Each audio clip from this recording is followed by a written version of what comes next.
First things first, I really hope that everybody is staying safe and healthy. I know that this is a really scary time, and although we're disappointed we can't be there in person, we're glad that we're able to make it work this way.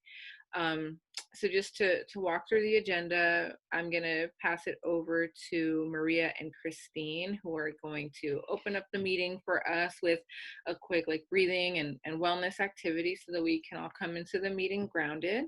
And then we will pass it over to Victoria, who is our communications associate, who will talk a little bit about the social media strategy that we're using to respond to the COVID-19 crisis. I have to mute y'all again. And then we'll move into committee updates. So the representatives from the advocacy, inside membership, inside organizing, outreach, fundraising, and healing committees will all give a short 5-minute presentation on what their committees are doing and how you can be involved in their committees, specifically in the context of how we're organizing online through the COVID-19 crisis. And then we will spend a good chunk of the meeting, about an hour of the meeting, on 2 action items that Initiate Justice is working on right now. The first is the Let Them Go campaign, the campaign to release people who are elderly and medically vulnerable from CDCR in order to slow the spread of COVID. And then I will pass it over to Daisy and Greg, our policy associates, who will go over how to submit letters of support for the various pieces of legislation that we're working on. And then I'll send it back to Christine and Maria, who will wrap up the meeting for us. And if there's anybody on this call right now who is a new member, meaning this is your first time ever being on, being part of an Initiate Justice meeting, I'm gonna ask you all to stay on at the end of the meeting. So after 8:30, stay on for an additional 10-15 minutes for a quick orientation on Initiate Justice and what we do and what it means to be a member. So yeah, with that being said, I think I will go ahead and pass it to Maria and Christine, and you two should be able to unmute yourselves. Cool. Well, hey everybody. I just want to tell you all that I'm really happy to be here, and I hope that you're all staying safe and bringing forth self-care. I'll pass it on to Maria to welcome everybody, and then we'll do a quick quote-unquote breathing exercise. Hi y'all, how are y'all doing today? I'm so glad you guys are here today. Excuse my voice, it's getting a lot better. It's almost here. I almost found it. But I want to thank you all for being here today. This is so awesome. This is actually a really good way to start our via Zoom meetings. So I'm really happy to have you all here. Thank you for being here. Cool. So I know before we would do quick breathing exercises, but it's going to be a little awkward. So I'm just going to read a quote from a book from Iyanla Zavant, Faith in the Valley. And then we'll start off there. Physical, financial, and emotional challenges are real. They create boundaries in our lives. However, no one said we cannot move beyond boundaries. Your life is a reflection of what you believe. If you really believe something or someone can stop you, it can and it will. But you already know that. What you may not know is that if you tell yourself, about your life, about your limitations, you will believe. What you believe is the foundation of what you do and don't do. There is nothing wrong. There is nothing so wrong that it cannot be right. There is nothing so heavy that it cannot be lifted. There is nothing so bad, so ugly, so horrible, so heavy, so deep that you cannot work through it, move around it, step over it. But if you have to believe it, you can. So yeah, so I know things are super challenging right now, but at the end of the day, you deep down inside are super powerful. And it's okay to feel sad. It's okay to feel angry. It's okay to feel happy, but you're trying to basically, like, you're so powerful and you're so magical at the same time. So try not to be sad all the time, because you're going to manifest that. Your goal is to bring forth joy and love into the world. So I hope at the end of this call, you continue to bring forth self-love, because you are love and also magical. And if you need events, the whole IJ team is here for you guys. So we got you. That's it. Yes, we're all here for you. If you need anything, like you need to talk or if you need any services, just call us and we'll direct you or we'll help you in any way we can. So now I'm going to pass it over to Taina and Tori. Tori, you can take it. Cool. Well, first, I just want to say it's really nice to see so many faces here, and to see that, hey, it's so nice to see that COVID, isn't stopping us from joining and coming together to do what really matters. So yeah, I want to, for anybody who doesn't know me, I'll introduce myself. My name is Victoria Gomez, or you might hear me go by Tori. I am the comms associate for Initiate Justice, and fundraising, which basically means, I'm a connection from between IJ and all of you, connecting y'all with the most recent date updates with Initiate Justice. I help create the newsletters that we send in to our members inside. Yeah, there's a lot of different things that I do, so that's what I do. Okay, so one thing that we really want to touch base on and make people aware of and informed of is our online strategy in the middle of this COVID crisis. So as we all know, we're limited to doing everything online. So that changes our entire strategy. Everything that we had planned for the next couple of months, including our Institute of Impacted Leaders, our monthly meetings, all these things that we had planned now have to be done virtually. So bear with us as we figure out how exactly that looks week to week. But in the meantime, we have created sort of a structure for what we think might be the best way to go about it. And that is through our Weeks of Wellness series, sort of calling it a guidance and wellness series that is bringing you helpful tips to stay sane and grounded. And our healing committee, shout out to our healing committee for helping us, coordinate that and bring our followers and members some grounded tips throughout this COVID-19 time. On top of that, we are going to have our Institute facilitators are going to help continue guide us and educate us by doing some really dope webinars. Webinars will be every week on Wednesdays, sort of, webinar Wednesdays, and there will be really educative, good webinars coming out to you. So sometime in this meeting, there will be a calendar of events shared with everybody through the chat. So if you take a look at the chat, once we do share it, you'll be able to see all the different committee meetings that we will have and the different webinars we will have, different events. And yeah, I think that's it. Should we touch base on Let Them Go right now? Yeah. Okay, so if y'all follow us on Instagram, Facebook, or Twitter, any type of social media that we have, you'll see that we've been very active in the hashtag Let Them Go campaign for the last week.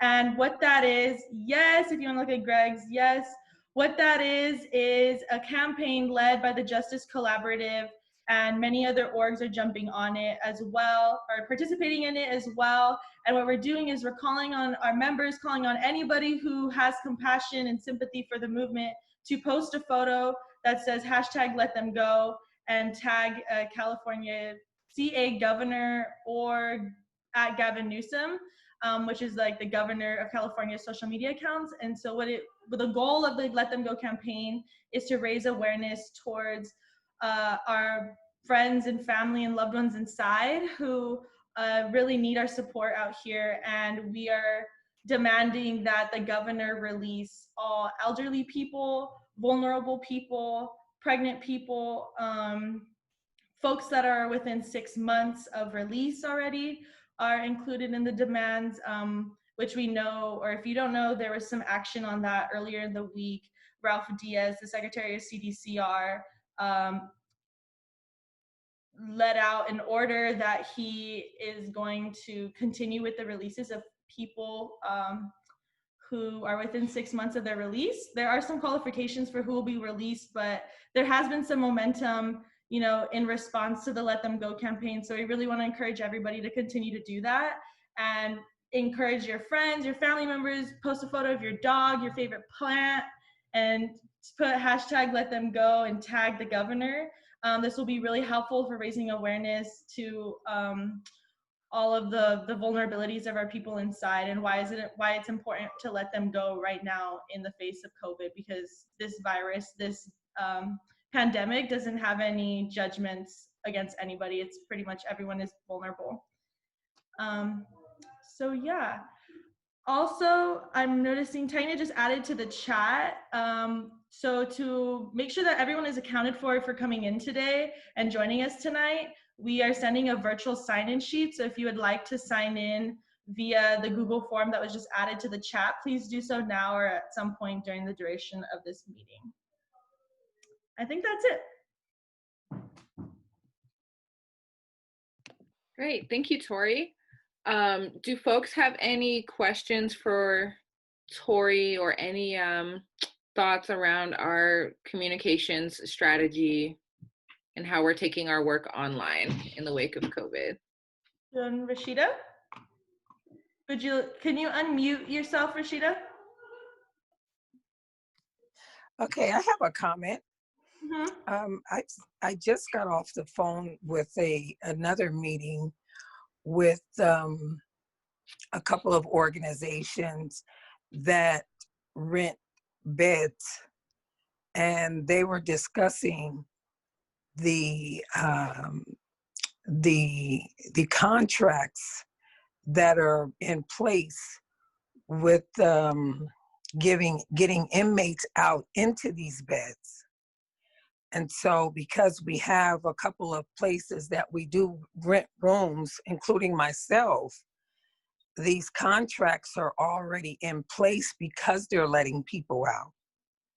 And because these contracts are requiring these beds to have a dresser, feeding, breakfast, lunch, and dinner, and coming out with tests, the virus test and things like that. So I said, just based on these contracts that I'm familiar with that are going around to people who already rent beds out, they're putting things in place, is what I'm saying, for inmates that are coming out. Okay, great. Thanks. So I'm gonna go.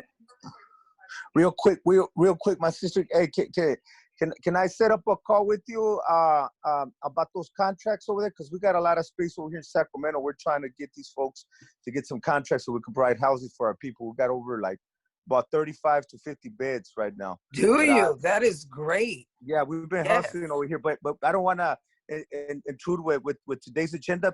Please, let's connect. Somebody that knows us, let's connect.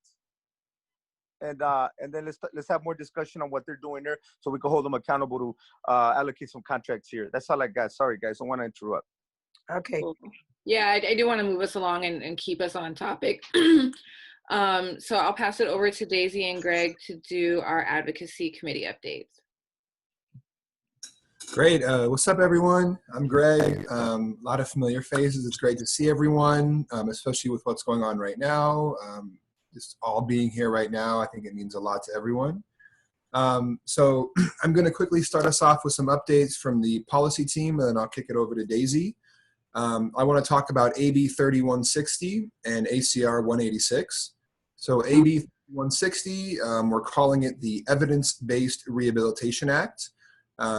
Before the COVID situation and the legislature going on recess, we were moving towards being referred to the Public Safety Committee, mobilizing around that with gathering letters of support, getting ready to do some lobbying of the members of that committee. Of course, now with the legislature on recess until at least April 13th, we're in a little bit of a holding pattern now. We're trying to generate support and just keep the momentum going while we can, which obviously, presents a lot of challenges there.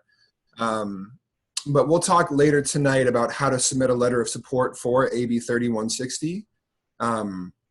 We speak a lot about it on the Advocacy Committee, but quickly, just for everyone, I can mention that it does a lot around programming and credits. It knocks out a lot of the barriers to programming, and it creates a more equitable outcoming for credits so that the credit earning capacity that exists in fire camp can be more universal. But I'll speak more in depth about that later, or folks can always, reach out to me with questions on that. And then with ACR 186, it's the Assembly Concurrent Resolution 186 from Assembly Member Kem Lager. It's the extreme sentencing resolution we're co-sponsoring this year with Restore Justice. So a resolution is different from a bill in that it's not binding law. It's more so the opinion of legislators. In this case, acknowledging, getting folks on record that California's given out too much time. We need to end extreme sentencing in California. There needs to be immediate statutory change. We need to amend the penal code. So for us, we think this resolution is kind of like the first step to making bigger structural changes, sort of dismantle mass incarceration and extreme sentencing. We'll speak more about that also later, but we're really excited to be working on this resolution. Just sort of the potential there for where it can go is really limitless.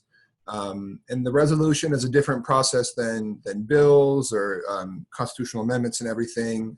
And we'll get into that more later tonight. But I just wanted to share those updates with folks. And just once again, it's good to see everyone. Thanks, Greg. My name is Daisy for people who are on the video chat and you're looking at me for the first time. I'm also a policy associate. For those that I can't see, but you're calling in, thank you so much for joining us. AB 965 was one of the pieces of legislation that we worked hard to pass last year. And that bill, the intent and purpose of it is to be able to include people with youth offender parole dates to be able to apply credits from Prop 57 towards their YOPD date. And so at this point, it was signed into law at the first of this year. And so we are hoping to be able to work on the implementation campaign for that. We want to push the CDCR to be able to include all of the credits that are allowed under Prop 57 to apply to AB 965 because as of right now, they're only mentioning wanting to include the educational merit credits, but we strongly, believe that people should be able to access all of the credits allowed under Prop 57. So that's something that we are currently in the process of working on. We are waiting to see what the budget hearing schedule is going to look like because that's a huge portion of it is, how much funding they're going to be able to get and what they're going to be able to apply. And so pushing for the funding to be able to be used for the implementation of all of the credit types allowed. So we are actually in the process of creating a fact sheet that we can utilize for the budget hearings. And so that's something that we'll keep everybody posted on. But in the meantime, that's something that we are kind of waiting to see what's going to happen with the budget hearing schedule given the circumstances. The other piece of legislation that we are working on that a lot of people are familiar with is ACA 6, which is the bill that would restore voting rights for people on parole in California. So that bill is currently in the Senate waiting to be referred. And so once it is referred to the Senate Elections Committee, we'll be able to push people to contact those particular members on the Senate Election Committee and ask for them to for the support on the ACA 6 and move it through the legislature. That way we can qualify that for the ballot in November. So we are still highly hopeful that this is something that will be going on the ballot this year. We are looking for folks across the state in various regions to contact target senators. And so right now, given the state of affairs, we're just kind of waiting to see when it's the right time to start calling again.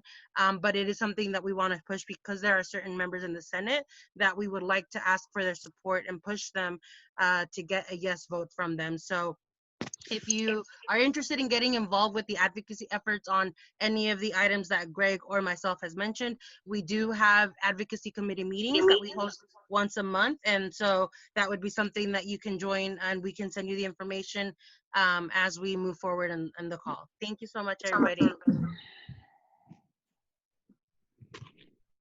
Yeah, do folks have any questions for Daisy or Greg about policy? Great. So then I'll go ahead and move us along. Next. I have a quick question, but my background is a little bit noisy. It's Cecilia. When do you guys think that that we'll be able to start back advocating for these bills? And can we go ahead and call since we can't go to their office?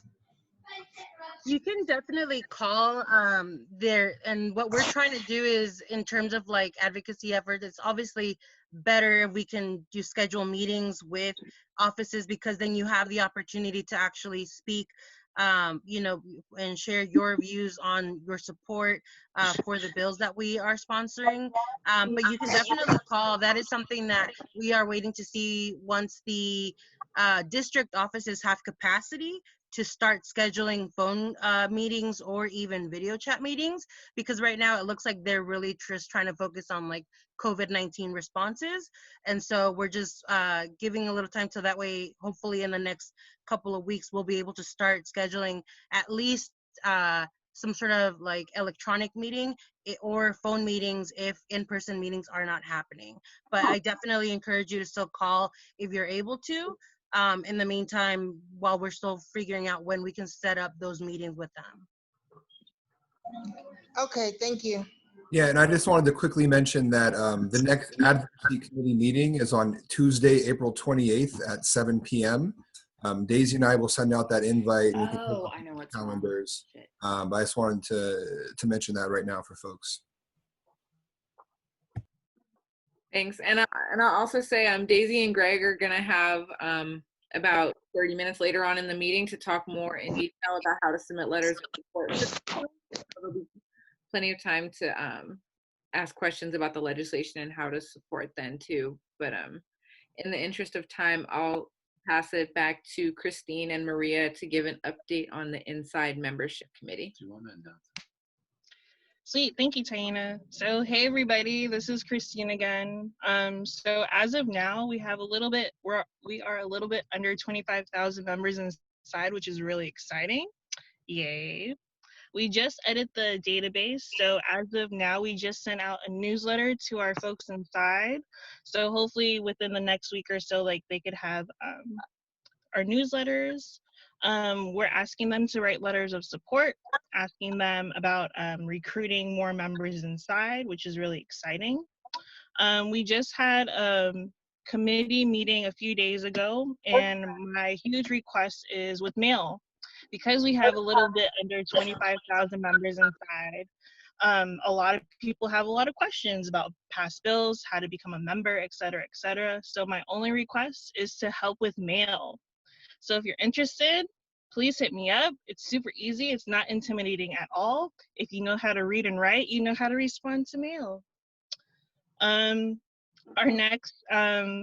next meeting would be Wednesday, April 29th from 6:30 to 7 p.m. So if you're interested, if you would like to learn more, especially how to build a stronger relationship with our members inside, come join us. Did you want to add anything, Maria? No, actually you got it all. Thank you. Sweet. Yeah. You guys Any have questions? any questions? Yeah.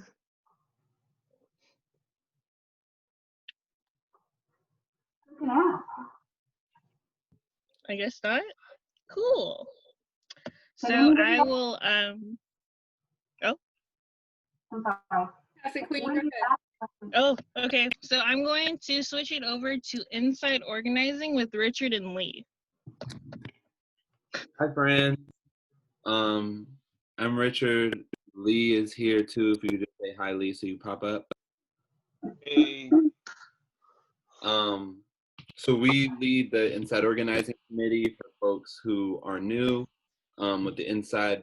Lee, how about you talk a little bit about what the committee does, and then I'll give our update for this week. Yeah, so basically the committee is training folks on how to organize or how to train the people that are inside, our inside organizers. And so that's basically the gist of it in a simple form, but it's really about how to conduct themselves, how to conduct the training, making sure that everybody is on the same page, making sure that everybody is properly equipped to go in there to push initiate justice policies the way that they need to be, and to make sure that we're representing the folks in the proper way. So yeah, so like Lee said, we have organizers in prison, about 180 of them, and our committee supports them in their organizing efforts from the inside. What we're focusing on right now, like Lee said, is doing trainings. So after the inside organizers finish their organizing training on paper through correspondence with Lee, then we send people in to visit them and to do a training in person to go over that packet. So we are currently in the process of training our committee members on how to do that.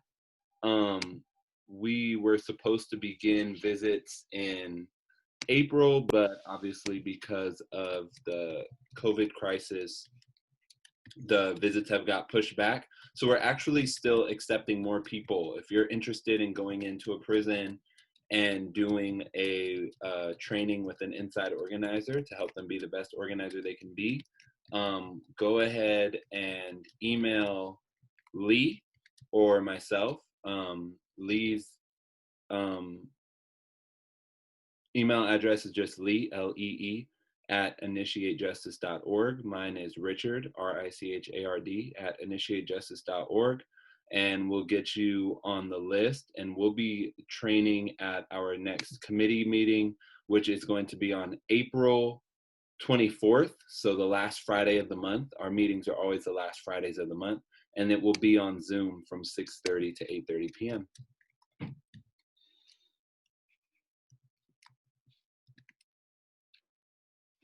Okay. Do folks have any questions for Richard and Lee?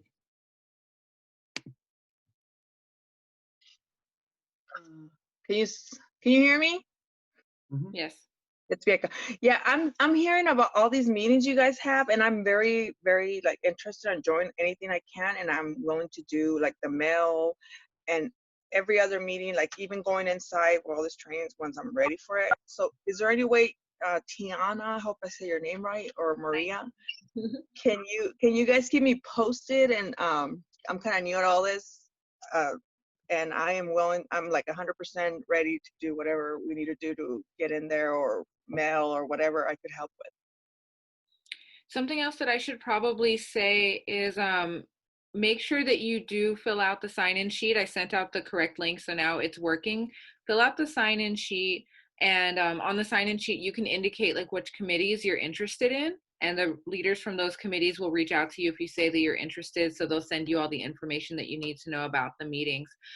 Tori also put together like a nice monthly calendar that just kind of shows like what meetings are happening what day. So again, make sure that you fill out the sign-in sheet so that we can email you the calendar. All right, thank you. Great. So how do you get the sign-in sheet? I can't see it. It's in the chat box. Okay. I had sent one that wasn't working at first, but then I sent another one that's working now. Okay, thank you. Great. So why don't I go ahead and pass along to Maria for outreach. What's up, y'all?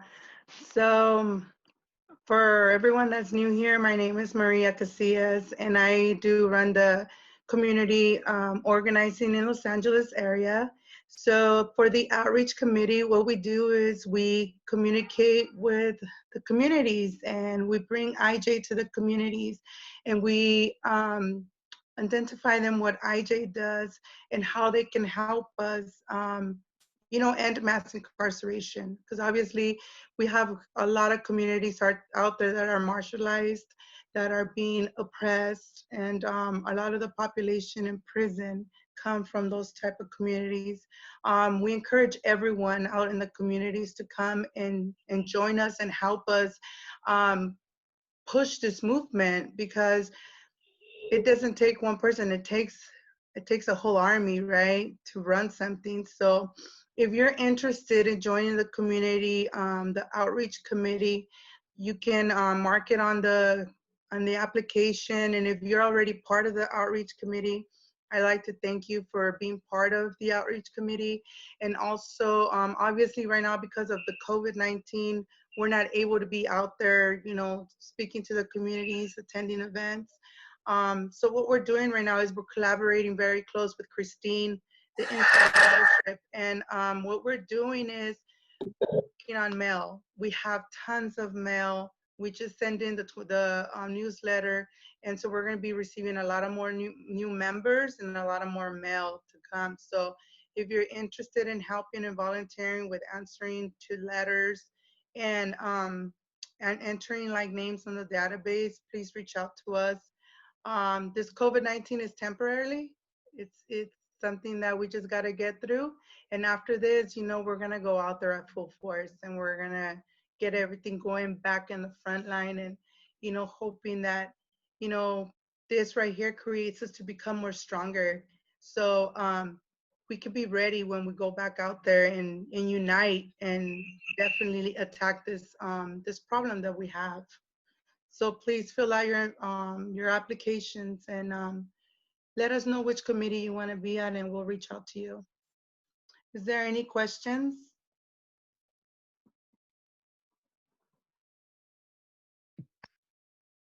Great.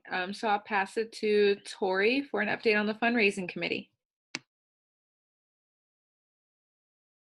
Hi. So fundraising committee, the goal of the fundraising committee is to help Initiate Justice raise money so that we never have the excuse that we can't do something or we can't send somebody out anywhere because we don't have the money to do it. So I really, as the fundraising person on the team, it really is my goal to raise as much money as possible so that we, if we do send you out somewhere or folks want to do something in their own communities, we can help them get all the resources and necessary tools that they need to make it happen. So with that being said, if you're interested in joining the fundraising committee, our next meeting will be April 14th. Oh no, April 13th. It's a Monday. Let me make sure I got that right. Yeah, it's April 13th at 6:30. They're normally not long, like 30 minutes to 45 minutes is enough time normally. And there's time for updates, and then we also always incorporate time for collaboration and brainstorming for any ideas that y'all might have for fundraisers. We do have a mini event happening April 16th. It's a Thursday at 6 o'clock or 6:30. Let me get the right date. It's gonna be at 6. So at 6 o'clock on April 16th, we're gonna have a grassroots fundraising training where we will teach everybody how they can run a grassroots fundraising campaign in their own community, maybe even in your own backyard or in your own living room, in your sala, wherever you're at. You can host a group of people and help initiate justice and the movement and mass incarceration, gain momentum and gain money. So that's it for me as of right now. Great. Do folks have any questions for Tori on fundraising? Dope. All right. So last but not least, I'm going to pass it over to our 2 new healing committee leads who have graciously stepped up to the plate and volunteered to take care of this really important work. So Indigo and Rashida, the floor is yours. Oh, you want to join the healing committee? So shout out to Initiate Justice for developing the capacity to have a healing committee. Rashida and I are super excited to present to you what the healing committee is. So I'm gonna start. So this healing committee is pretty much created so that Initiate Justice has a branch of ourselves to say, like, you know, the members of IJ, the inside members, the outside members, like, we see you, and you know, there's a place here for your healing, and there's space for you to go through the processes that are necessary for you to heal from this crazy ass system and this work, and now this pandemic, but, and the list goes on and on. But we really believe, obviously, as IJ, that we are the people who need to be doing this work. And if, you know, the most impacted are going to be doing this work, then it's necessary that we're also healing and sustaining ourselves within this movement. So Healing Justice Committee is going to be providing kind of like little tips and healing little suggestions for you throughout your month. We'll be sharing those things via our social media. We'll also be having healing Zoom calls for the moment, and also they will, you know, end up being hopefully in-person circles. And yeah, so then we have a social media Take Care Tuesdays happening. So tune in to IJ's page on Tuesday for a healing challenge or a prompt. And yeah, and Rashida will talk more about the calendar we have. Hello, guys. Thank you for having me. Indigo pretty much said everything already. Again, healing is a major part of, it's essential to the work that we do. We understand that burnout is real, but we also need to take into consideration that our emotional, mental, and physical well-being is just as essential in order for us to do the work. So each month we'll have a theme around what we'll talk about in our healing. And so because the month of April, it's the 1st, our theme will be around healing.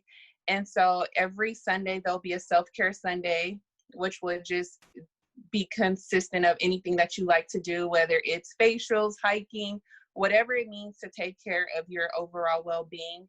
And then on Saturdays is different activities, that suggested activities that you can participate in. Again, like Indigo said, every Tuesday, it'll be the Take Care Tuesday, which we'll post, and it'll be something that you can engage in. And again, most importantly, we just want everybody to be engaged in making sure that your well-being is a priority. On April 19th, via Zoom, we're gonna have host a meditation on Zoom. And so we invite all of you guys to participate on that. It's at 10 a.m. Again, the calendar, feel free to share it with others, other members, other people outside, because I do think that it's an essential tool to have in our healing process. And again, we'll send out a survey because we want suggestions and feedback as to what are some. Oh, wait.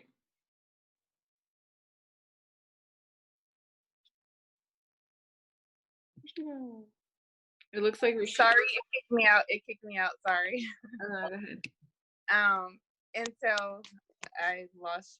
So April 19th, we'll have the meditation circle, and then we'll also send out a survey because we want your feedback as to what some activities will look like, whether it's hiking, whether it's biking outdoors, whether it's painting, whatever healing looks like for you. We want it to be inclusive and to invite that into our space because we're in this together. So that's what we have for our healing. If you have any questions, any suggestions, feel free to reach out. We encourage you and challenge you to do a daily affirmation throughout the month of April. And just to affirm that, again, we're all in this together. Yes, thank you, Rashida and Indigo. I'm so excited for how the Healing Committee is going to take off. So yeah, if you want to join the Healing Committee, please make sure that you select that on your sign-in sheet, and we'll email the information to you. Do folks have any questions for Rashida and Indigo before I move us along? Okay, Great. So we're actually going to transition into a different part of the meeting now.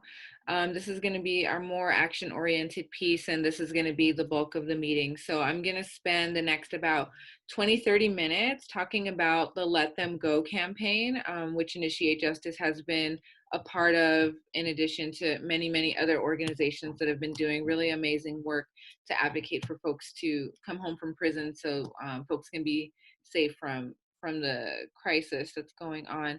Before I jump into that, though, I'm going to share my screen with folks really quickly. And something that I want y'all to see is this lovely calendar that Tori put together. So this is just an overview of all of the different events that Initiate Justice is going to be hosting throughout the month. So the Take Care Tuesdays are every Tuesday. This is when the Fundraising Committee is meeting. We're having a Grassroots fundraising training happening this day. Every Wednesday, as Tori mentioned, we're going to be doing a different webinar on Webinar Wednesdays. So the 8th will be on changing the narrative, around using people-centered language when we talk about people impacted by incarceration. On the 15th, it'll be an Advocacy 101 training that I'll be hosting, and I forgot to mention the Changing the Narrative webinar will be hosted by our dope outside organizers, Graham and Antoinette. The webinar on April 22nd will be on ending extreme sentencing, and that webinar will be led by our organizers, Zykia and Monica in the Bay Area. And on the 29th, we will also have one on prison abolition, and that's the same day as the membership committee meeting. Advocacy is Tuesday the 28th, outreach is the 27th. So please make sure that you sign in to the meeting, and you will get a copy of this calendar. Great. So now I'm going to go ahead and move us along to the Let Them Go campaign. So folks may or may not be aware that there was an announcement made by CDCR yesterday indicating what they are going to do to start to reduce the prison population so that they can make a little bit more space, engage in social distancing from inside of prisons, because, you know, as I'm sure everybody on this call knows, the prisons are a very dangerous place for a pandemic, with folks being in such close quarters and not necessarily having access to the sanitation that they need to be able to be safe. Advocates have been putting a lot of pressure on CDCR to release as many people as possible. So yesterday, CDCR announced a few different things that they're going to begin doing in order to reduce the population. The first is beginning next week, they are going to start releasing people who have 60 days or less left on their sentence. And they're going to start doing that as soon as possible. So what Secretary Ralph Diaz indicated was that they're going to be releasing folks as soon as practical, is what he said. And it should start happening as soon as Monday of next week. And they're going to be releasing folks in 2 different cohorts. First, they will be releasing folks who have 30 days or left on their sentence. And then they will start releasing folks who have 31 to 60 days left on their sentence over the next couple of weeks. There are some contingencies, however, they are only releasing people who are convicted of nonviolent offenses, non-sex related offenses, and non-domestic violence related offenses. This, we know they decided to do that because of political pressure. You know, Governor Gavin Newsom had made a statement last week saying that he was not going to release any, quote, violent criminals, which was very problematic and something that we've been pushing back against. But it's clear that based on what CDCR announced yesterday, that they are playing into that narrative, and they are only releasing people who are seen as the most like politically viable, with getting the least amount of backlash. Other things that CDCR is doing to kind of like spread out the population a little bit is they're going to be opening empty buildings at Dual Vocational Institution, Corcoran and Ironwood State Prison. I guess at those prisons, they have buildings that are completely vacant. So they said that they are going to move people into some of those vacant buildings. He had also talked about moving people into gyms and things like that to alleviate some of the populations in some of the more densely populated dorms.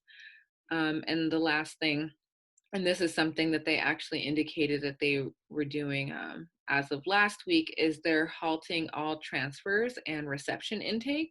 So right now, a lot of the reception centers are empty, or don't have a lot of folks in there. So they said that they might also move folks into some of the reception centers if they need to space people out a little bit.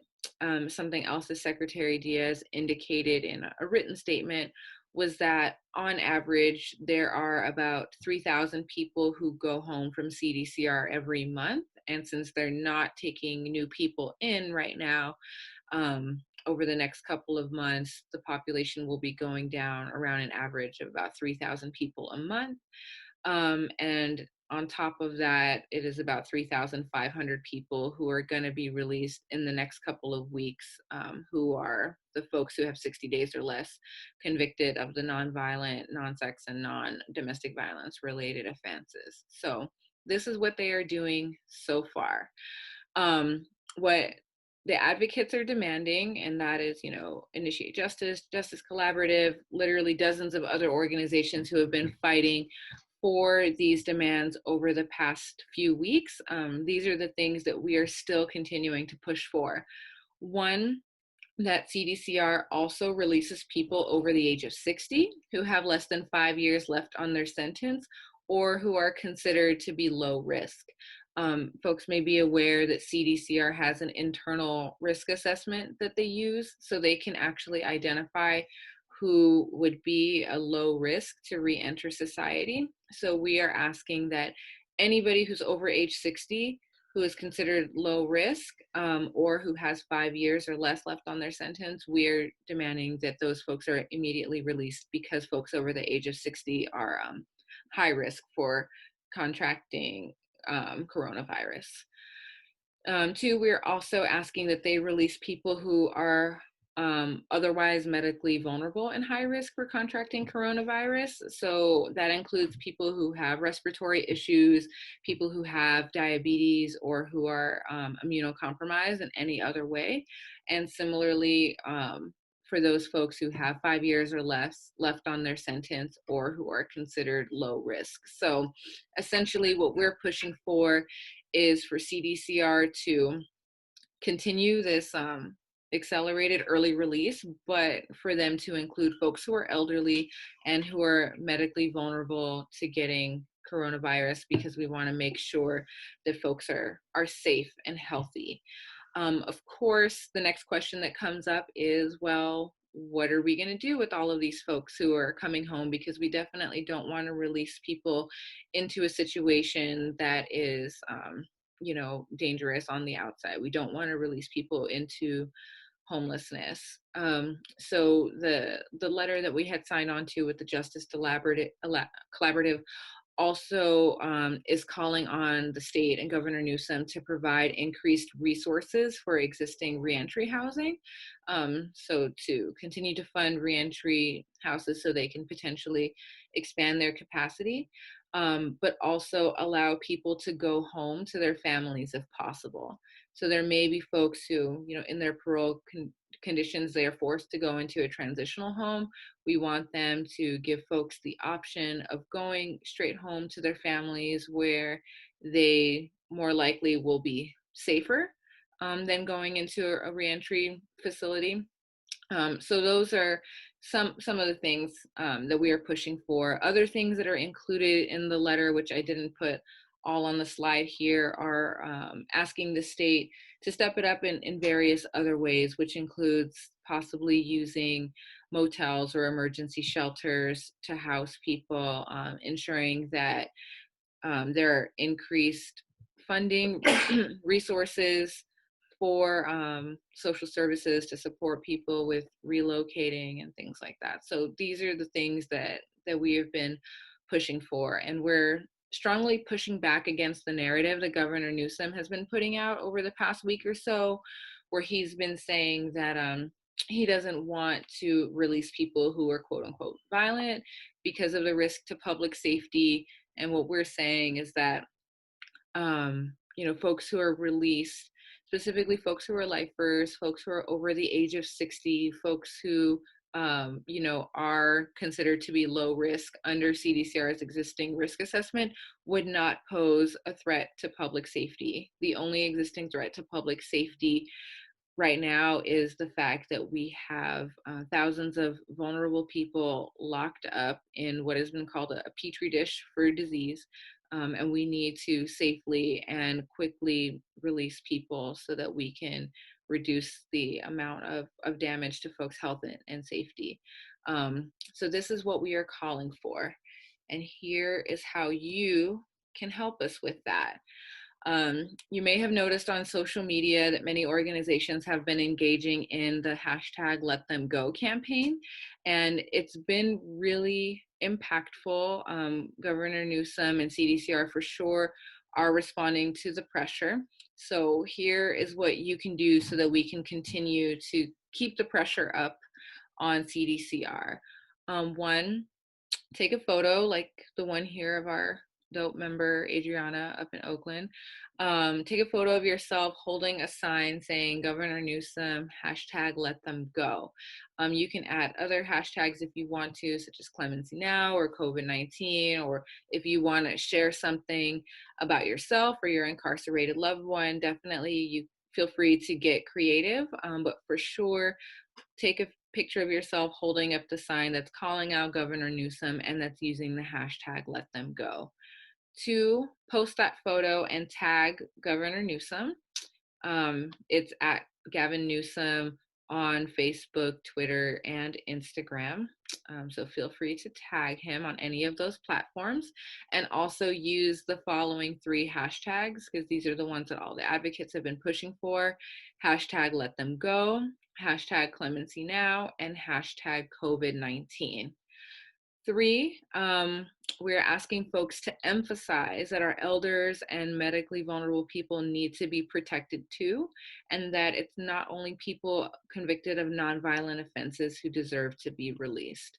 So we want to uplift a narrative that is much more inclusive of people who are convicted of all offenses, who do not, pose a risk to public safety. And also we want to highlight that we're prioritizing elders and people who may be more susceptible to getting coronavirus. We want Governor Newsom to back down from the misinformation that he has been putting out there, and continue to make this campaign visible and put on the pressure.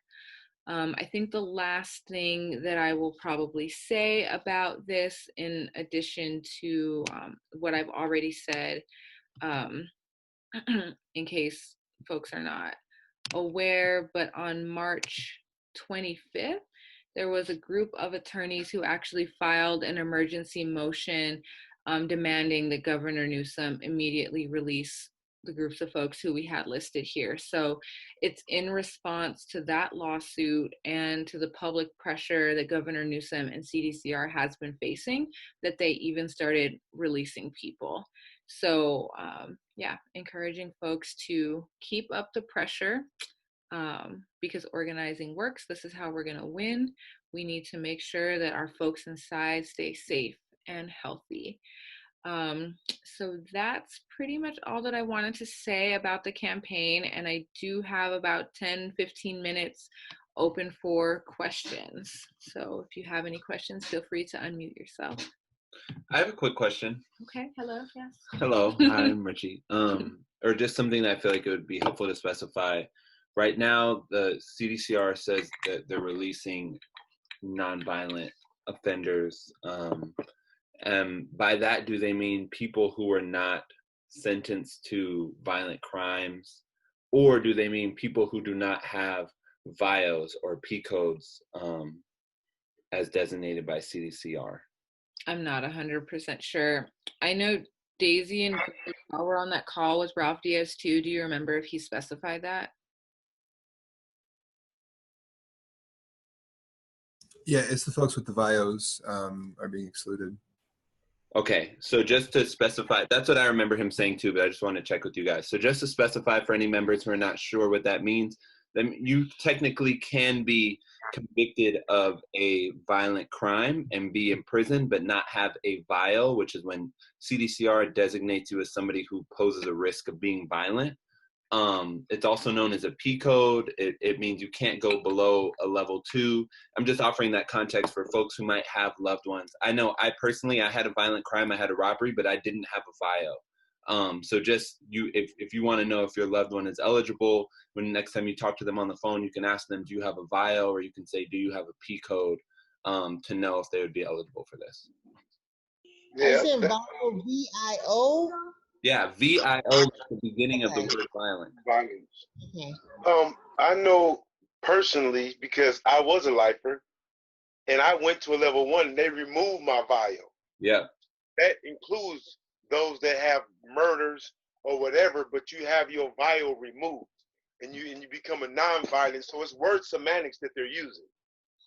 And it's But to the get the actual VIO. non-violent means you no longer have a VIO or that P code on you anymore. You had it removed.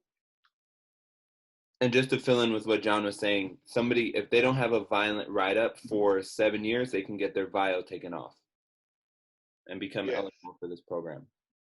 I have a question. How does that, the P code, the one that you guys were talking about, okay, so you have to have 7 years clean so that they can take out that P code? 7 years with no violent write-ups. Yeah, with no violent record, no. Okay. So do they always do that? Because I think my husband has a P code and he's been good for 10 years. He hasn't had no violence. It has to be requested and removed in committee.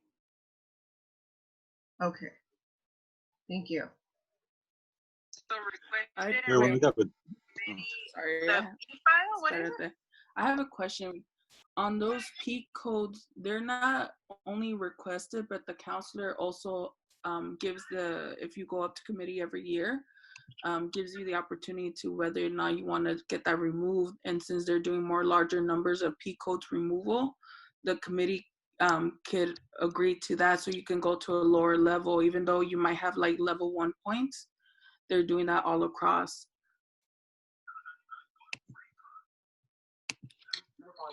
Thank you. Thank you.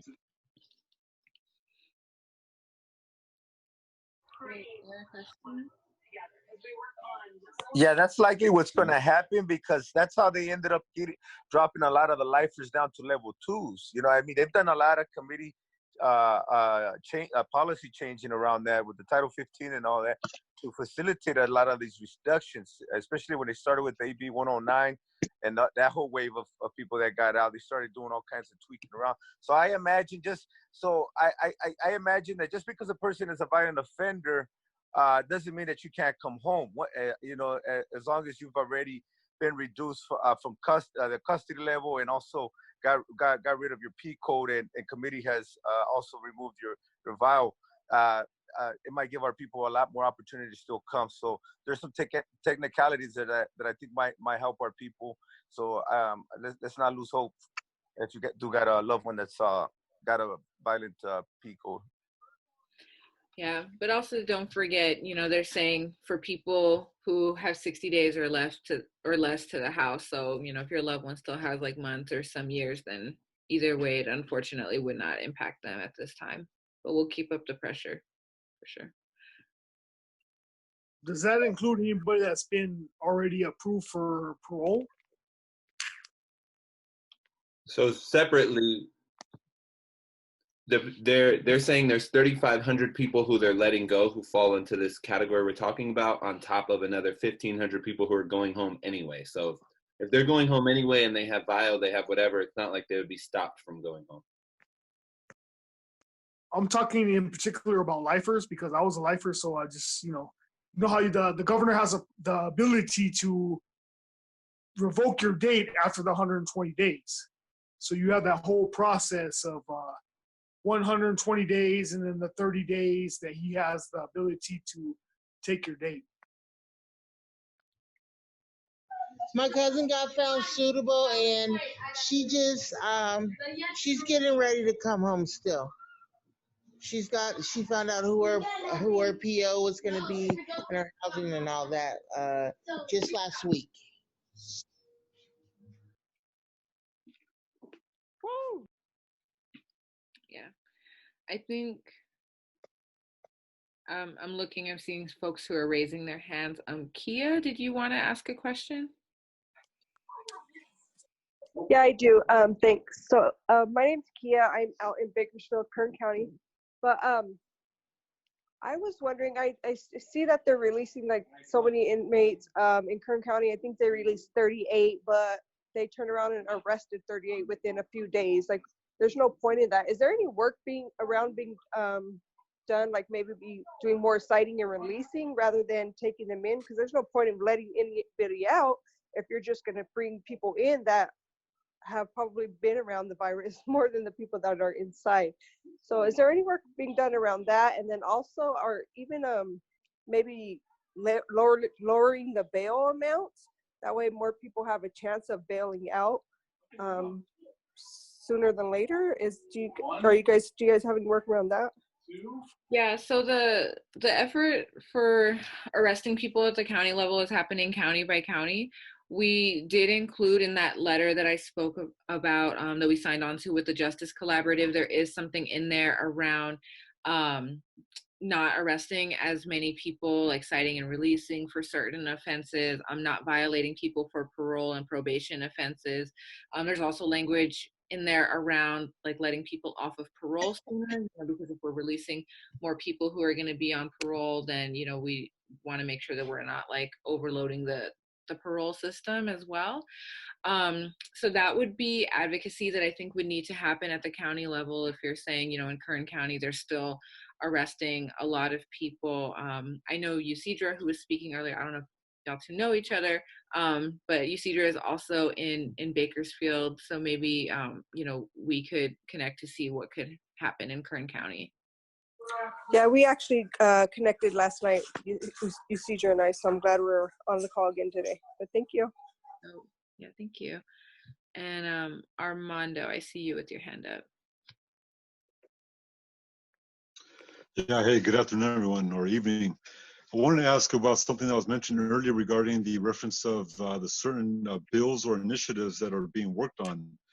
And forgive me if I've overlooked it in the emails that are sent, but if it's not in the emails, can references of those bills or named senators or elected representatives in areas that we want to target, can they be included in emails that we receive, so that way we can freshen up our sense of awareness to what these bills consist of, as well as if we live in these districts of these targeted legislators, we can then begin developing that dialogue if we don't already have one.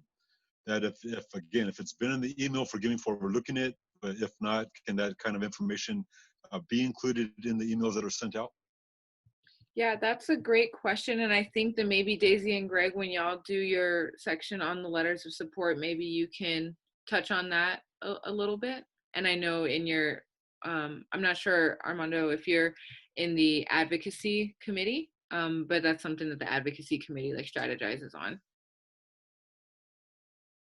Sure, thank you. If I hadn't signed up, I'm signing up now, and I'll look forward to it. Thank you. Sure, thank you.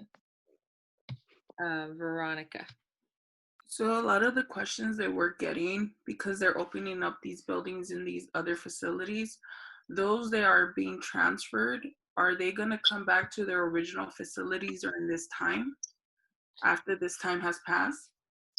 I don't know, to be honest, and that wasn't something that was talked about. I imagine that there's still like a lot of things that are up in the air right now. I know CDCR is like, trying to figure out what to do, but I think that that's like a really good question. And I imagine if I was in that situation, that would be my question too. Yeah, at least we're at SADF, a substance abuse treatment facility, which is right across the street from the Corcoran facility. And from my understanding, they haven't started cleaning out buildings at Corcoran at all.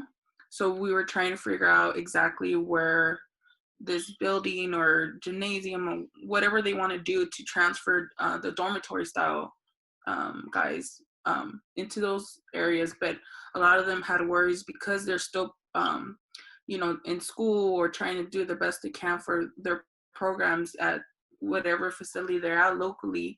Would they be able to transfer back, or would that mess that up? Or, a lot of these guys have a chance to go home. So that was one of the big questions when we started finding out that they want to transfer at least the level 2s into those dormitory styles. Yeah, that's a great question. And I don't know, before I just say I don't know, Daisy or Greg, do you have any more insight on that? I know generally, if I may, when they do transfer you to another prison, you're stuck in that prison. And let's say it was like you're going to a reception center because you're going out to court. They're going to send you back, or you have some kind of medical issues and you had to go to a medical facility, or you were involved in a riot and they temporarily sent you to a different institution to house you in a hole because there was so many people. But generally, once they transfer you out, they have plans. They're going to send you to a committee and make arrangements and classification changes to tweak a person's C file, the central file, to determine whether he meets the criteria to send them to the facilitator. Facilitator need to send people to because of the emergency or an overflow. That's generally how it works. But it doesn't mean it's always going to play out that way either. But generally, that's how it works. My hope would be that because this is an emergency situation, that they would transfer people back, because they're transferring people to buildings that right now are unoccupied, and I believe CDCR wants to keep them unoccupied. I would imagine that they would transfer people back once the crisis is over, but I don't know that for sure. And I actually just made a note for myself so I can check in with the folks who we communicate with at CDCR to see if we can get answers. Thank you, I appreciate that. I think I have time for maybe one. Jen, I have a quick question. Can you hear me? Yes. This is Bianca. Yeah, I had a few people reach out to me saying that their dates were moved out, even though they were already scheduled for youth offender here, which qualifies for SB 260 or SB 261. What do you know about that? They're saying their dates are being moved out because they're prioritizing, like you said, the elderly and then 60-day people that have like 60 days date to release. So what could I say to them when they reach out to me regarding that issue? Yeah, to be honest, I don't know of any procedure or anything that's happening formally. What I do know is that one, there was a hold for about a week on parole hearings. They weren't doing them at all for a little while, and now they're doing some of them via teleconference. So I think that pushed some things back. I do know that CDCR is prioritizing getting folks out who are more vulnerable to the coronavirus. I hadn't heard that they're pushing back parole dates for folks who have youth offender dates. So that's something else that I can ask about too. I truly believe that we need to look into that, because I had a few people say, hey, I had my date and now they're moving it out because they're prioritizing who is at risk for COVID-19, which elderly and the ones like you have mentioned with medical needs, and that their dates have been pushed out because it's not a priority. So, I mean, that's maybe something we should look into it. Mm-hmm. Yeah, no, definitely. That's something we should look into. Thanks for raising that, Bianca. And in the meantime, I would tell those folks that they should write it up. Mm-hmm. That they should what? I'm sorry? That they, in the meantime, as we're trying to find an organizational response to that, they should write it up. That they should do a 602 on it and then follow it all the way to a habeas corpus. Okay. 602. Alrighty. Thank you, guys. The time for maybe one more question. I have a question. Oh. Yes, go ahead.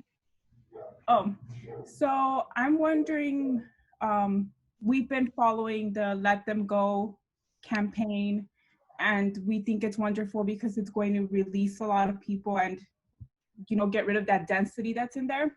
But we're also wondering, what can we do, or what is being done for those that don't get to come home, the ones that stay in there?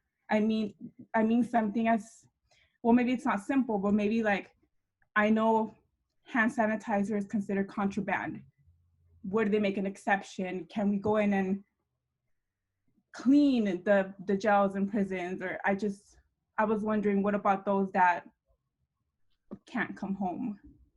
Yeah, no, that's something that's been a really big concern for us too.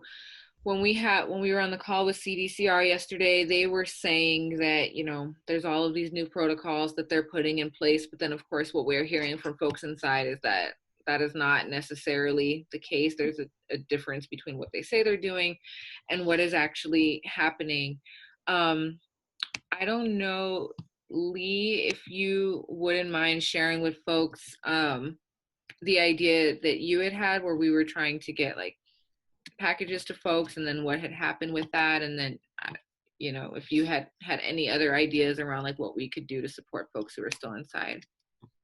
Yeah, we were putting together a small leadership team to kind of start probing the system, the wardens in particular, and the CRMs, and asking them if we were able to put together little kits of hand sanitizer, face mask, and soap. Excuse me, hand sanitizer was not one of them because it contains alcohol, and we know that they're going to nix that right off the gate. It was mask, soap, and gloves. And we had feedback from one institution, Cal City, and they said absolutely not, that they're taking care of their own and that we're not allowed to do that. In the past, when I was down, we had John Legend came in and put together a whole packet of equipment, or basically like toiletry kits for everybody in the institution. So we know that they can do it and that they will do it if the pressure is right. And we just have to find the right pressure. So we're still waiting for responses back from other institutions, whether or not they're going to allow us to do that. So is there... There's people that created a whole bunch of hand sanitizer, but one of the questions that I had about that was regarding the use, the lack of alcohol that they could have in there, and they said in their statement that it was 60% or 70% alcohol, but I don't think that's actually going to happen. So is there a way that you guys, the next conversation you have with CDCR, that you can check on that hand sanitizer that PIA is now making?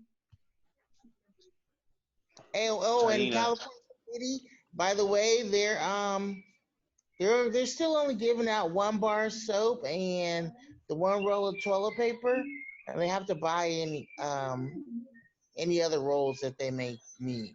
If I can just say something real quick, for those of that know and you don't know, my husband's a lifer, so my husband's not going to be coming home anytime soon, or whatnot. So what I did is I spoke with my husband and created this kind of like a protocol list of what they can follow among themselves, because obviously CDCR can say one thing, but the institutions are not going to follow it. They're going to follow their own lingo. So what I did is I told him, like, pretty much for them to take it up on themselves to make sure that they're being protected from it, whether it's when they go to day room, clean those tables, make sure you get disinfecting, make sure that they give you gloves. And in order for them to be able to stay protective, I think like they have to definitely prioritize to do it up on themselves within their block, within their yard, to, if somebody's coughing or somebody seems to get sick, take it up on themselves to go and put themselves in the cell for a few days. If, the COVID has an incubation of 6 to 14 days, I'm pretty sure on the, after those days, they'll know that if it's that or not. So those are the major things I actually was helping them with. luckily we're being very fortunate that there hasn't been a case where he's at. So hopefully, a lot of the institutions, a lot of the people inside that are not coming home like him will take it up on themselves too, and cannot depend on CDC or the institution itself. Yeah, thanks for that, Maria. Lee, were you gonna say something? Because I just want us to stay on time too. No, go ahead. It was just in regards to the amount of alcohol that is allowed in any type of material. It's 0.17% in any type of cosmetic or anything that is allowable. Anything more than that, they will not.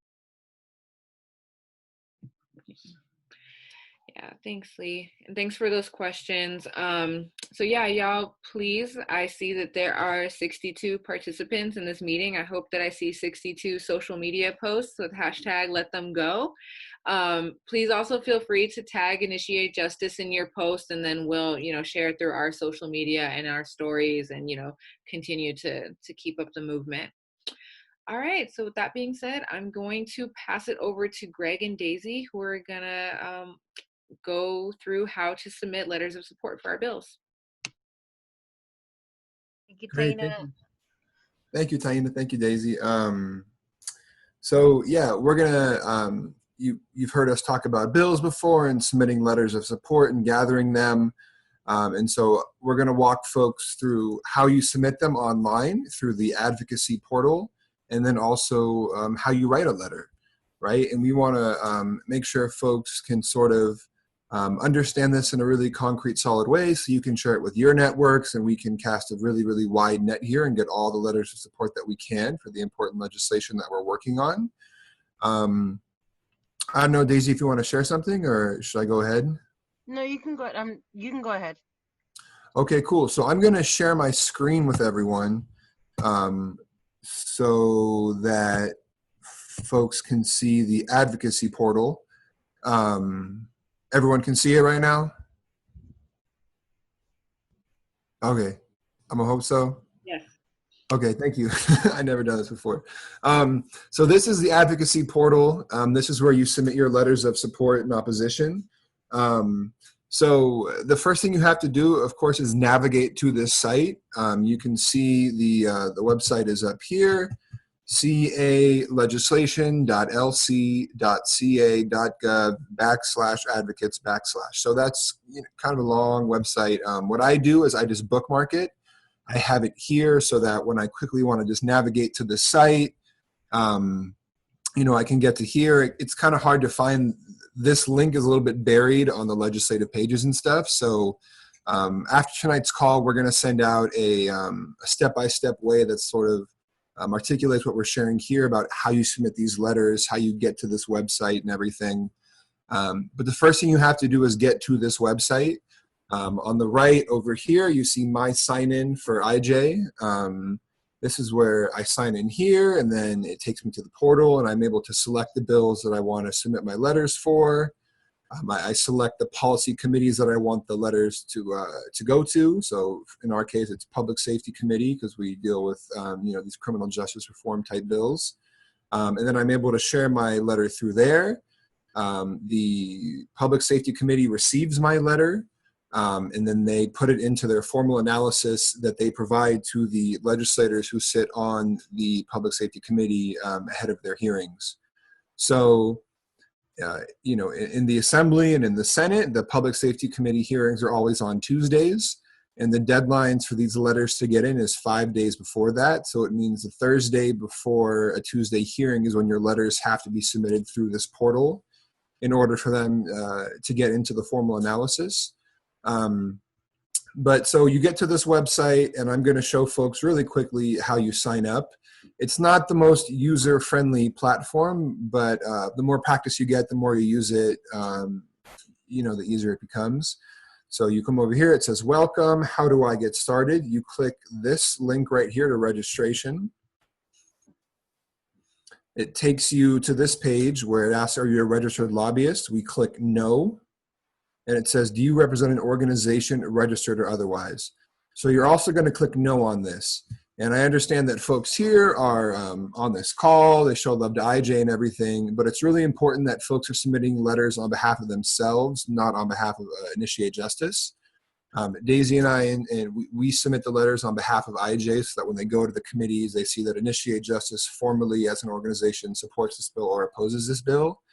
For the individuals to be submitting their letters, which we hope folks will do here, you're submitting the letter on behalf of yourself, right? So I'm John Doe, and I support this letter for these reasons.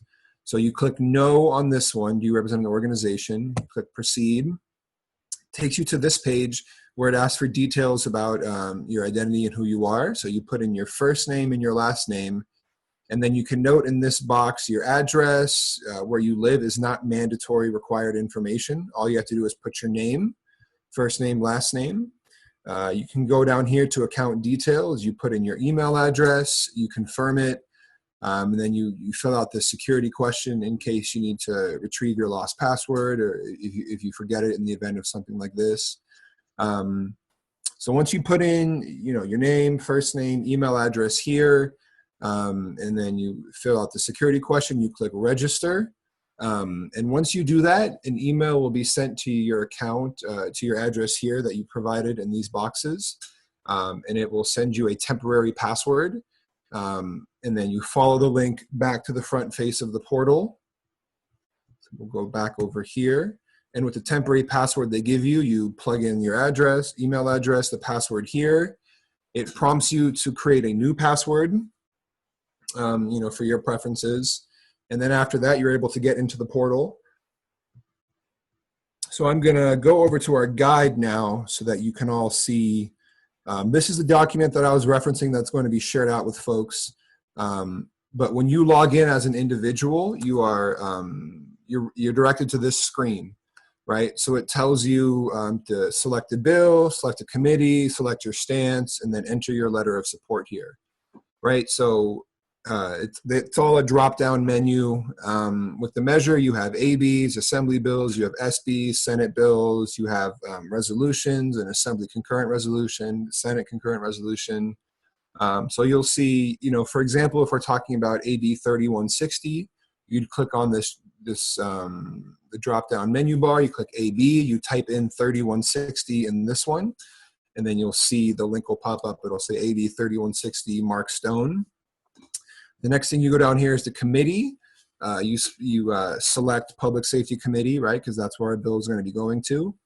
And then you go over to select your stance and you click support. And then in the text box is where you add your letter. We provide template letters of support in which we just provide the rationale for the bill. It sort of describes the problem, the solution, what the bill seeks to do. And we try to put all of this into a persuasive type letter, an influential letter, and then you submit it, right? And you can put all that information into this text box, or you can click this box at the bottom, the submit a letter instead.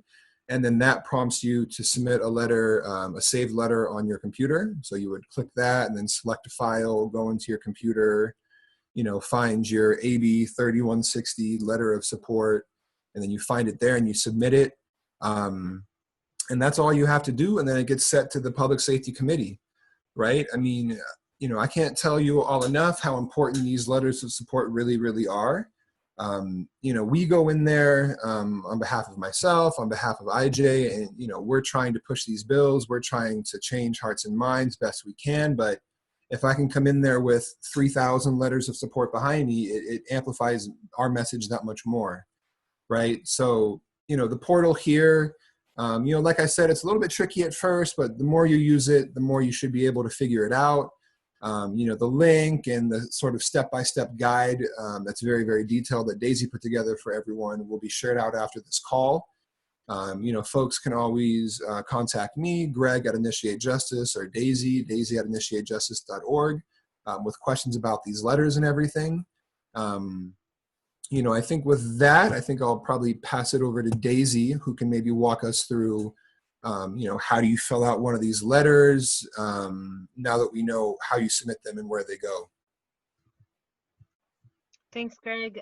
So for people who are able to see the computer screen, great, because we're gonna be able to show you what some of these templates look like. If you aren't able to view the screen because you're calling in, no worries. We are gonna be sending out an email with the guide that shows you step by step how to write the letters of support, or fill in the blanks, and also how to create an account and submit it through the portal, along with the actual templates themselves that you can utilize. But basically, with the position letters that we're asking for people during today's meeting is in particular to two bills, ACR 186, which is a resolution to end extreme sentencing, and AB 3160, which is the programming and credits bill. So both of these are bills that we are asking for support from all our members to submit. And so we are going to be including fact sheets along with a link to the Ledge Info site where you can read additional details. I'm going to be sharing my screen just so you can see what these templates look like. Give me just 1 second.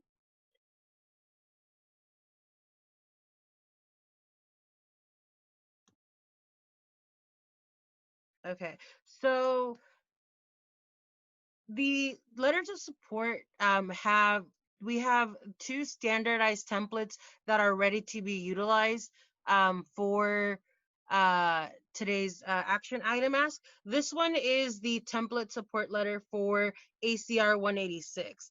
And so as you can see on the screen, the language is actually already written in. So this is already a pre-written letter that really only asks for you to fill in the highlighted area, which in here would be the date, and then your information at the bottom of the screen.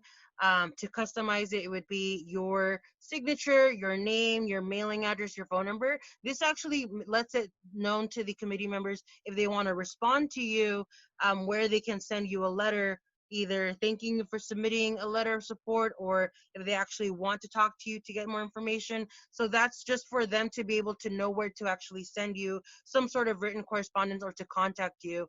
And so these letters of support sometimes will have an ask at the bottom that you also include other individuals with a copy of your letter.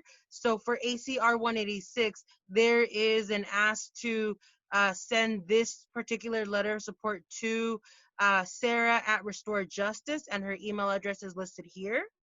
And Howard Kwan from Office of Assemblymember Signe Kamlager Dove, who is the author for this bill. So their email addresses are included in here because we would like for this particular letter of support to be emailed out to them.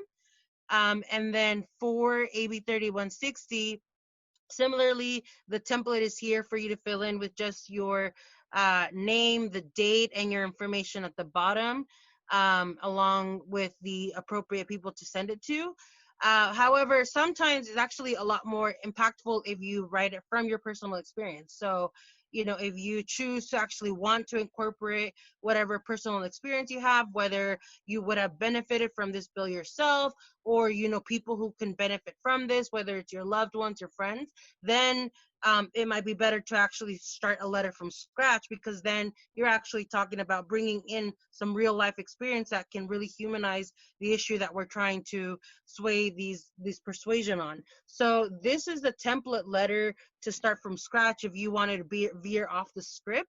And so you would fill in the date, the committee information, which is provided in the templates, what bill it is that you are asking for, your whatever position you're in. In this case, we're asking for support, or a yes vote on ACR 186 and AB 3160. And then you would start off by introducing yourself and talking about why this bill is actually making an impact on you or the community that you live in. So this is a really good opportunity if you wanted to really bring in your personal experience and talk about either, like I said, yourself or people that you know, how, you know, the passage of these two bills would really impact it. With ACR 186, it's really important to note that it is calling for the acknowledgement that California has extreme sentencing laws in place. And so we sentence people to life in prison, whether it's with or without parole, excessive sentences that basically are considered virtual life sentences. We stack on enhancements to people. We know a lot of people are in there for enhancements that have been just, gang enhancement, gun enhancements, etc. So those are all things that you can really, bring into play if you choose to, create a letter from scratch. And so again, I think those are actually the best letters. But if you don't have time to do that, then using the template would also be ideal, because that's an easy way for you to just share your support for these two pieces of legislation that we're working on. And then, like I said, if you choose to share your personal experience for the committee members to look at, be sure to include your information, because that's probably something that will really, intrigue them and maybe even want to contact you to get more information on for how to proceed with that. And so with the AB 3160 letters of support, we are going to be asking that those letters be submitted through the portal. And so ACR 186 letters, again, need to be emailed, because those are currently, they don't have an actual committee that is going to be looking at them yet. And so for the time being, those letters we are asking to be emailed directly to these two individuals listed on here. Again, we are going to be sharing a guide along with after the end of this meeting today, for people to actually look and take a step-by-step guide on how to create the letters of support, and also how to create the accounts in order to submit them. And so, yeah, that's something that we just wanted to share with everybody. If there's any questions, Greg and I are open to take those questions now.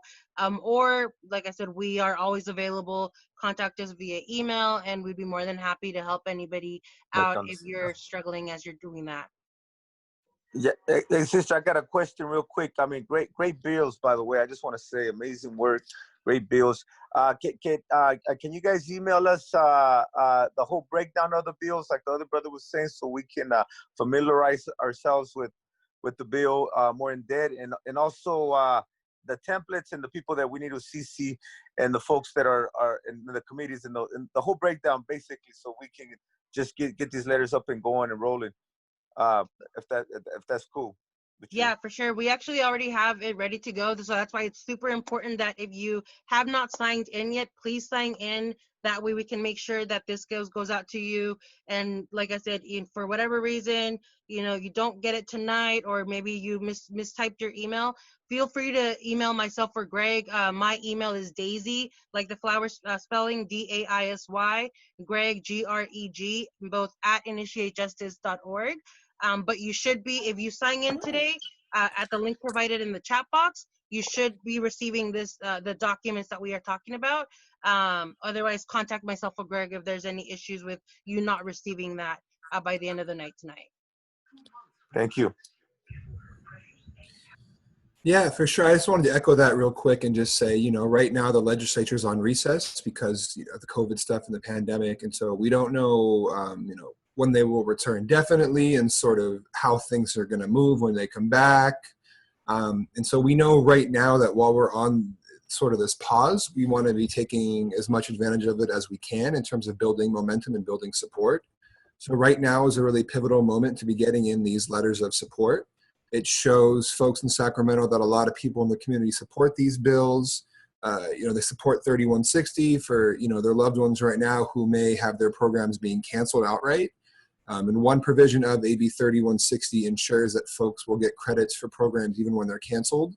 So if 3160 were already law and already in place, folks wouldn't be worried right now about having done, 14 or 15 weeks out of a 16-week program and then not getting credits for it. So you can maybe mention that in a 3160 letter. And then, with ACR 186, obviously we know the impacts of extreme sentencing. And we know the need for it now, but if we can get these folks on record supporting it, it'll make it that much easier when we, have bigger plays in the future. So yeah, please, right now, is a really, really important moment to be getting these letters of support in. And once again, just to harp on that, the AB 3160 is the only letter that goes through the portal.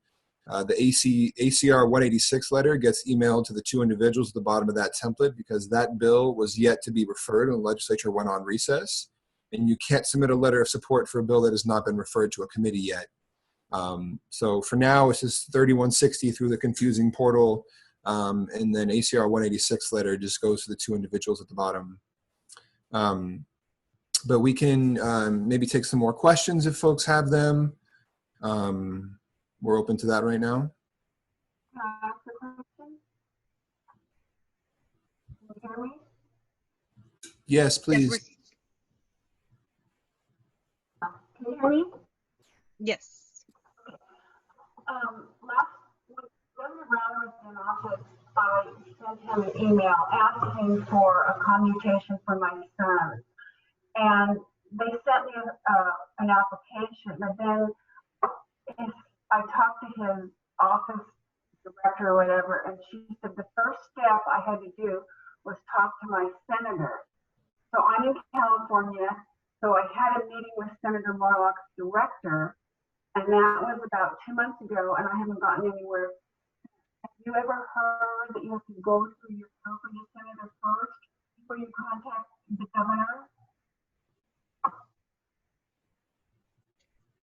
You were breaking up right there, but I think you were saying like in terms of like you didn't hear back from their office after you had a meeting, and so you're wondering, can you repeat the last part of your question? Okay. Have you heard that you have to go through your senator, your state senator, before you write the governor? I don't think I've ever heard of that. I think you can really, you know, if you wanted to contact, you can go straight to the governor, but I mean, you know, you have the option to contact both at the same time. But I mean, if you haven't heard back from your senator's office and you met with them, I would advise actually following up with them since you already met with them, just to see, and if for whatever reason, if that particular person isn't available, you can also call their office and say that you haven't heard back from whoever it is that you met with, and see if there's somebody else in the office that can assist you. But you don't necessarily have to go through your senator in order to be able to reach the governor's office with whatever concerns you have. I don't think I've ever heard that it's like a requirement for you to first go through your senator in order to contact the governor's office. Okay, that's what the secretary or whatever was telling me at Governor Brown's, when he was in office. I have emailed several times and I've called, but no cigar. Thank you. Great, for sure. Do folks have other questions about the portal or letters of support? I have a question. Did y'all say that you would be sending out all of the template information and guidance after this call? How can we access all of the information that you just told us about? So if folks sign in during tonight's call, we will be sharing it out to our membership lister. But if you're new, then we don't have your information. So that's why we're asking that, you know, please sign in. And it's always good to just confirm email addresses in case there was a typo if you are a returning member. But this way you are guaranteed to receive the information that we are sending out tonight. And again, if for whatever reason you haven't received it by the end of the night, then feel free to email myself or Greg tomorrow. And that way we can ensure that you receive this, because we definitely want to make sure that folks are able to submit these letters that we really are asking for help on. And then don't forget that, you know, you can also share a copy of the letters that you create with your own representatives. So, you know, that way they also know that as a constituent, you're asking for them early on to support the bills that we are going to be pushing through this year.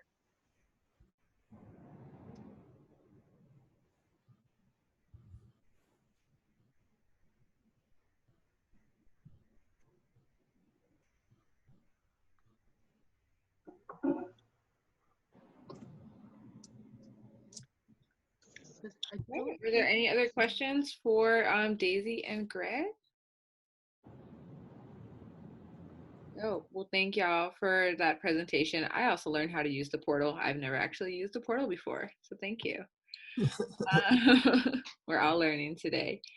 So that being said, I am going to pass it over to Christine and Maria to close us out. Thank you. I'm sorry about my background. It's like dark. I'm wearing like a black t-shirt, so my head is like floating. So sorry, but I don't care.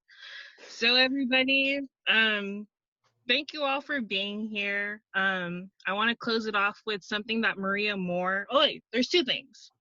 There are no upcoming events because of COVID-19, but there are community meetings that are happening, so be on the lookout for that. We do have a member of the month still. We still want to continue that. So I want to acknowledge Nee, and I think she's here. So Nee, yay, kudos on you, girl. We wanted you to be the member of the month today because like you're a rock star, you're a teacher down in Oakland, and the fact that you're at our member meetings, wanting to help with mail, wanting to get your students involved, like that's huge because it all comes with the kids too. The fact that you're trying to help kids like be their voice for themselves is like powerful too. So I want to acknowledge you, Queen. I think you're still here. I think so. So thank you for being awesome. Continue to be magical because you are. And we're gonna close it out. So Well, do you want to say anything? Is Nee still here? Right? Is she here? I think so. Hi, everyone. I am here. Thank you so much for doing such transformative and revolutionary work. I'm just so thankful for the work that you all do, and I feel so blessed to be involved in the organization. Thank you, Christine, for all you do. You are holding it down for us in Oakland and the Bay. And I just look forward to continue doing this work with you all and getting my students involved whenever we get back to school again. Yes. Thank you, Nee. And we're going to be sending you a small gift in your email. So keep your eyes open. Thank you so much for all that you do to support our work.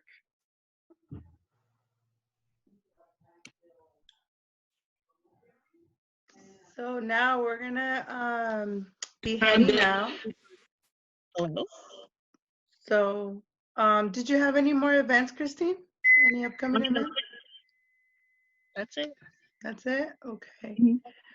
So we want to thank you all for being with us today. We hope to see you continue to keep on this fight. And please don't forget to fill out your applications. If you have any questions, please reach out to us. Our emails are on the website. You can find us on Facebook, Instagram, Snapchat. What is that called? Twitter. We don't have Snapchat, but at Facebook, Instagram, and Twitter at Advocacy Justice. You can ask us any questions on any of our social media accounts. We have a pretty quick response rate, so feel free to reach out. Yeah, so for sure, and please continue to keep up the good work, keep being the great warriors that you guys are, helping our people inside, and making a change, creating a different form of justice for our people, people that are suffering. So thank you so much for all that have been attending these meetings. For now, I'm gonna pass it on to Taina. Taina's gonna be giving a brief new member orientation. So if you have already attended meetings and you signed in already, you're more than welcome to log off. This next few minutes, it's gonna be for all the new folks, our new members. We wanna welcome you and thank you for being here. And Taina's gonna give a brief orientation for you guys. And for the folks who are on the phone who don't have the chat and weren't able to sign in, they're just calling in from regular phone, can they email you, Maria? Yes, of course. Go ahead and email me, maria@initiatejustice.org, and we can send you the link definitely, or email me your information and I'll add you in. Just make sure you include which committees you would like to be part of. If you have any questions, just let me know. I'm here. Hey, can I mention something before you get on with the training? Sure. Yeah, I just want to make an announcement that we want to get people involved with the census, and the census can be completed online. And forgive me if it was mentioned and I maybe didn't overhear it, but I'd like to encourage people to complete that survey, let people know that they can protect their identities from not having to have people come to their home, but it can all be done online. Yes. So I'd encourage everyone, fill out that survey. We need to have people accounted for. And if it hasn't already been put in the works, also to include legislation that includes the account for people who are away, people who are accounted for when it comes to general population, when it comes to state funding, but aren't allotted the voting rights and other things that come with that accounting. So again, participate in the census. I did mine. Soon, Thank you.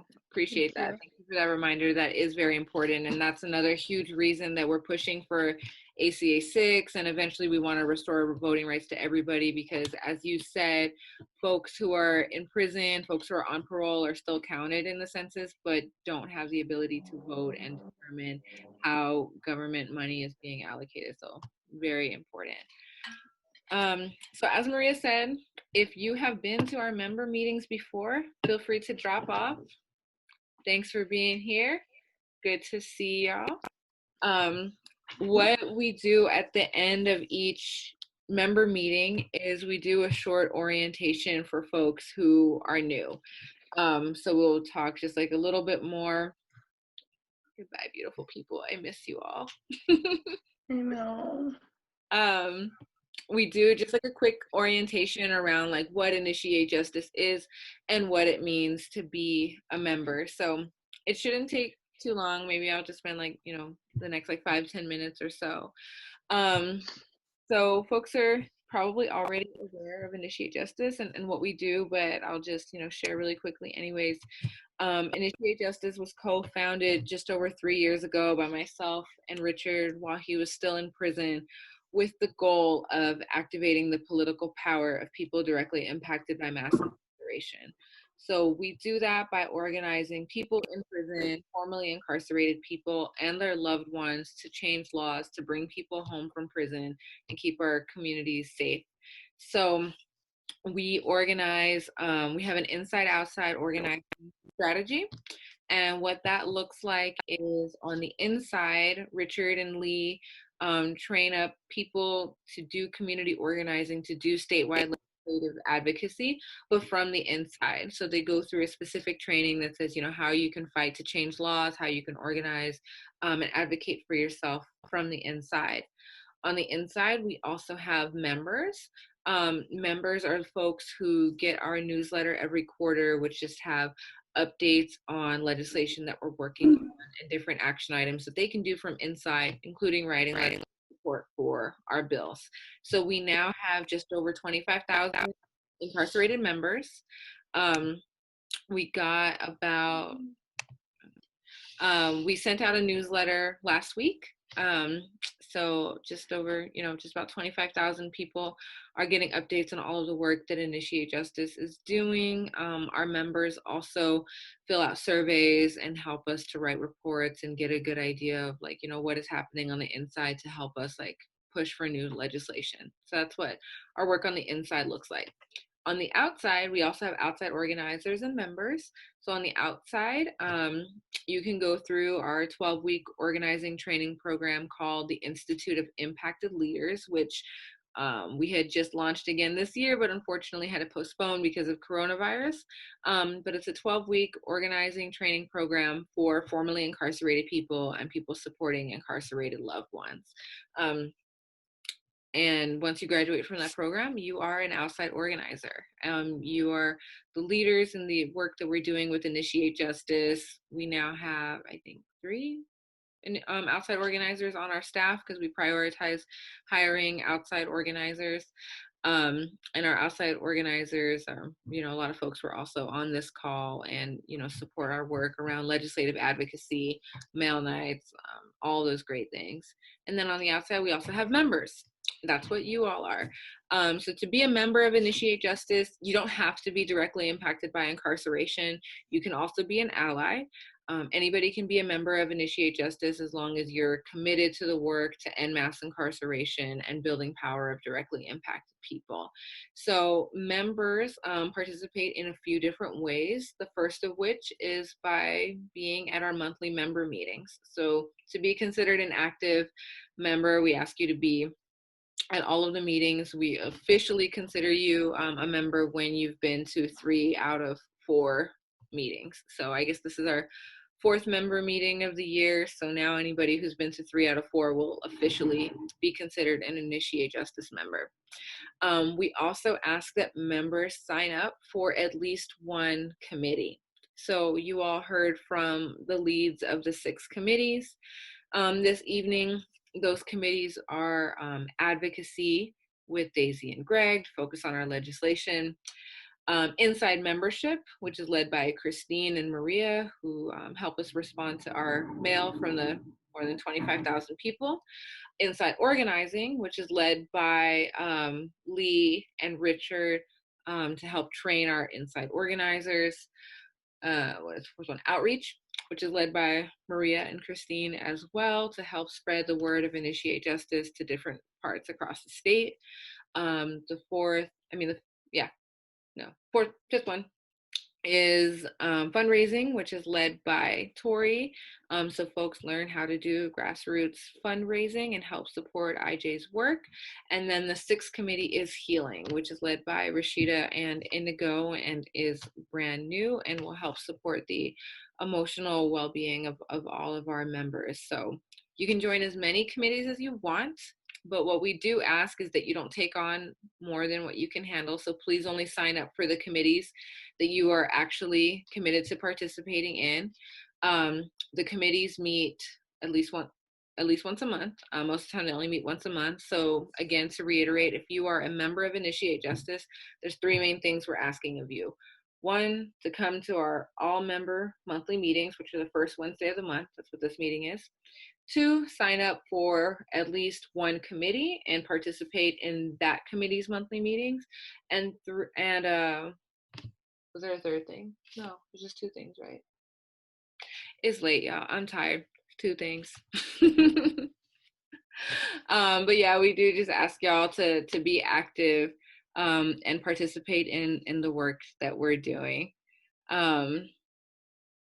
Yeah, I think that's the overview of Initiate Justice and what it means to be an IJ member.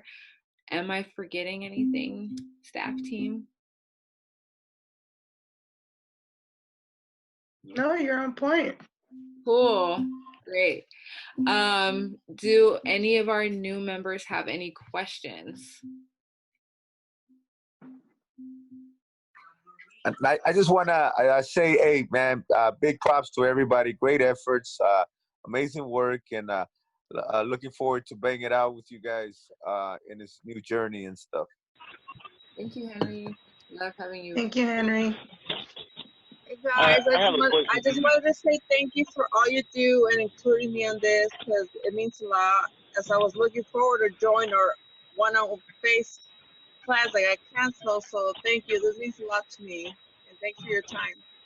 The cohorts will still happen. We'll probably have to push them back to the summer, but Sacramento and Inland Empire, we are coming back. Promise. And I will be there, I promise. I love you guys. Thank you. Oh, we love you. Appreciate you. Yes. Someone had a question. Yeah, this is Jonathan. Can you guys hear me? Yeah. All right. Hey, thank you guys for hosting. I thought this was a wonderful meeting. I truly appreciate it and love what you guys are doing. Regarding your qualifications and getting membership status, I know one of the problems that I've had is that I work at nighttime. So how does that equate into contributing to Initiate Justice and also getting membership status? I mean, it is really important for, folks to be able to participate in the meetings, and the reason that we have the meetings in the evening is because most folks work during the day. So it's better, to accommodate folks' work schedule, for us to hold the meetings in the evening. So, maybe we can have a conversation around what that can look like because it is really important for you to be able to, be here and learn about what we're doing. Yeah, I don't know. I feel like that's not really a good answer, except, maybe we can have a conversation and see if we can figure out something individually to work.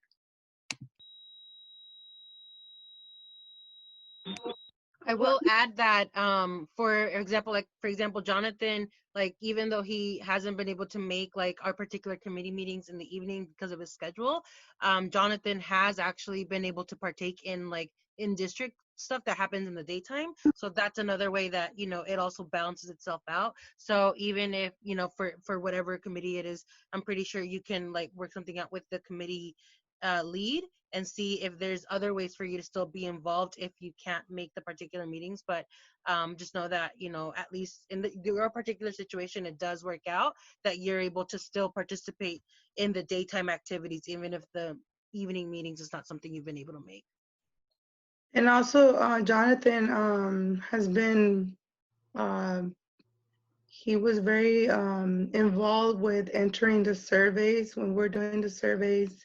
And he's been communicating a lot with us on his time of availability. So he has been doing a lot of work with us. Yeah, just to when he has echo, the time. Jonathan, and for anybody else who might have that concern, do your best to make at least the one Wednesday a month, and then the committee leads will work with you to help get the work done in the various committees. But we're not gonna like play politics on you, like, well, you technically didn't make this meeting or didn't make that meeting. It's not about like the official check mark of member as much as it is about us getting the work done and getting our folks home. Yeah, thank you. I see, I'm going to address a couple of these questions in the chat. There's one question: how can you participate if you're in the Bay Area? We have an office in Oakland where Queen Christine is at. So if you would like to participate in the Bay Area, please email Christine. That's Christine at initiatejustice.org, KRISTINE at initiatejustice.org.